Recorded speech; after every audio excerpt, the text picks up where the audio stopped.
everyone. Welcome to another episode of Pigskin Pirates. This time we're going to do a 2026 preview of the Oklahoma Sooners. And Oklahoma was a 10-2 playoff team last year. Got there with a stout defense that forced a lot of turnovers at critical moments, as well as the arms and legs of John Mateer, who did suffer an injury, I think, during the mid part of the season, and they managed to basically clawed through it. I don't know if they had a loss or two during that when they didn't have him, but he should be back. John Mateer should be back. That defense returns most of his starters. Should be pretty strong. Just like the Texas review, Oklahoma has had trouble, and Alabama, they've had trouble with their running game, not being able to run the ball and the offensive line. They had a lot of injuries last year in their offensive line and wide receiving core as well. And so maybe they have a more healthy, more experienced wide receiver core and offensive line. I think Oklahoma could potentially have a breakout year. So I had them going 10-2. I had them losing at Georgia, and what was the other one I had them losing? I think it was Texas. It was Texas. I had them losing to Texas. But their schedule, I feel like, was a lot more manageable than the schedule they've had the last 2 years, although there's still some tricky games here. Of course, you start out with UTEP. They'll win that. You got that game at Michigan. I just don't think Michigan's good enough right now to beat Oklahoma, even in the Big House. Trying to think of their name of their stadium, the Big House. I don't think Oklahoma's. I think Oklahoma will still be able to get it, go in there and get a win, but that's going to be a tough game for them. I think it could be a situation that splits between a 10-2 or 9-3 season if they can win that game. So I think that's a critical game for them. Then they get New Mexico at Georgia. They could win there, but I tend to heavily favor Georgia. And Texas, they do have a bye week before Texas. Once again, Texas has had their number recently. I think that's a huge game for both programs. I think the one that comes out of that has a lot of leeway. Kentucky's going to, and Mississippi State are going to struggle this year. I think they'll blow past them. South Carolina at home. South Carolina, last time they went there, blew them out. I think they'll want to get revenge. At Florida could be tricky. Ole Miss is definitely and both tricky, but they're in Norman. You got to kind of like that, even though I don't think Norman is as intimidating as some of the other stadiums in the SEC. It's still a pretty intimidating place to win. Then at Missouri at the end of the season, not necessarily easy, but I think Oklahoma has their number, and that'll be their final game. They'll be up for that. So I could see 10-2. Those two home games, it's Ole Miss and A&M, could be tricky. Then the Michigan, Georgia, and Texas game. So really, they got 5 games that are maybe 6 if you count Florida as a traps. 5 or 6 games that are kind of tricky, but I think they'll come out a lot of these games. Their defense is good enough; they'll travel both on the road and work out at home. So I think they can win enough games to get back into the playoff. Sawyer, what's your take?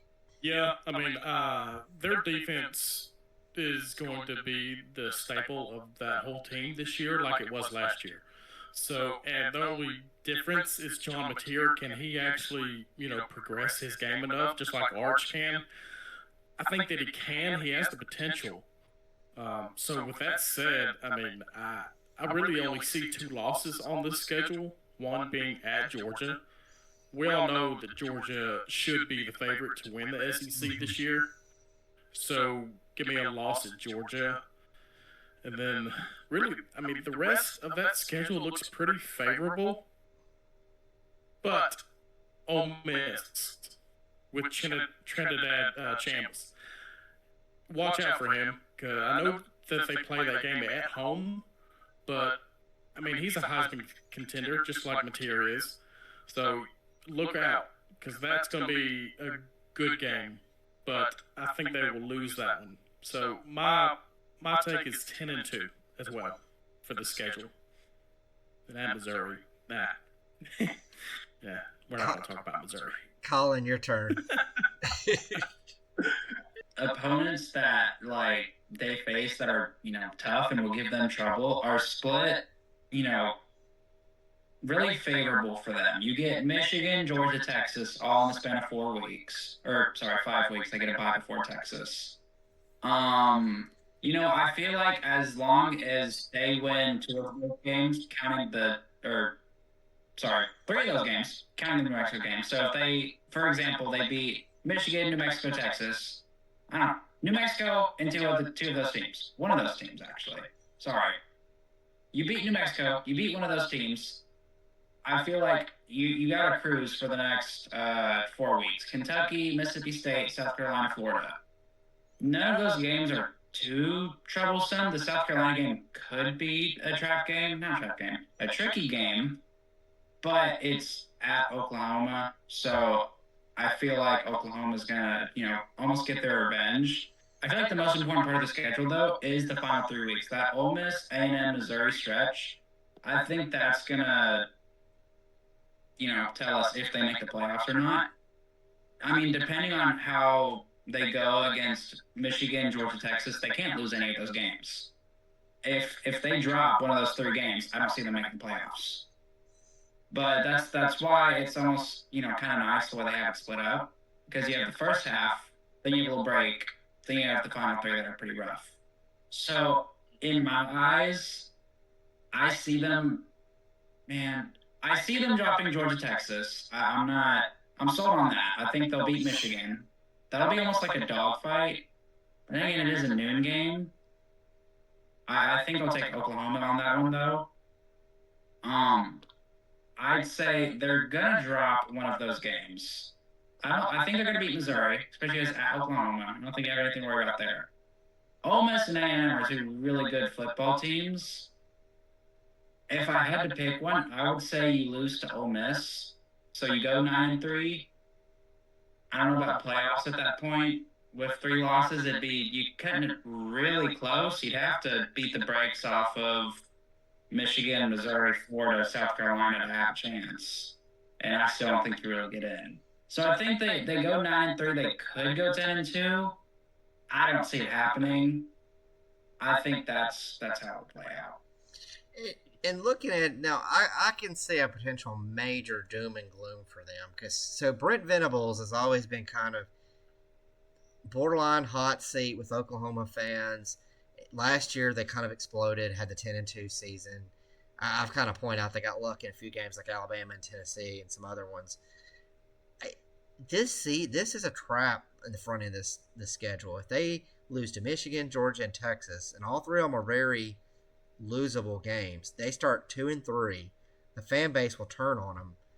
And, yeah, they might win a few of those games in the middle, but that may get them in trouble when they have to go through Florida, Ole Miss, A&M. They might drop some more games, and then the next thing you know, he hit the coach on the hot seat again. All that stuff is started again, and there could be some chaos. So I haven't gone 10-2 because I think they're a good team. I think they're going to be one of the better SEC programs this year. But there is a scenario here where things could go really south, and you kind of like the Tennessee review. I'm looking at this schedule, and I have more confidence with them than I do Tennessee, but I can also see a high ceiling and a high floor. Maybe the ceiling is 10-2, but I could see the floor being around. They could have a 6-6 kind of season if they lose those first. I think if they lose all 3 of those first difficult games, like they lose at Michigan, they lose to Georgia, they lose to Texas, I think things could start going south quick on them. Yeah. Interesting. Yeah, a lot of the game is momentum too. That's what I'm saying. They lose that momentum early on, but John Mateer, he's got to be healthy too. Yeah. Well, That's the main thing.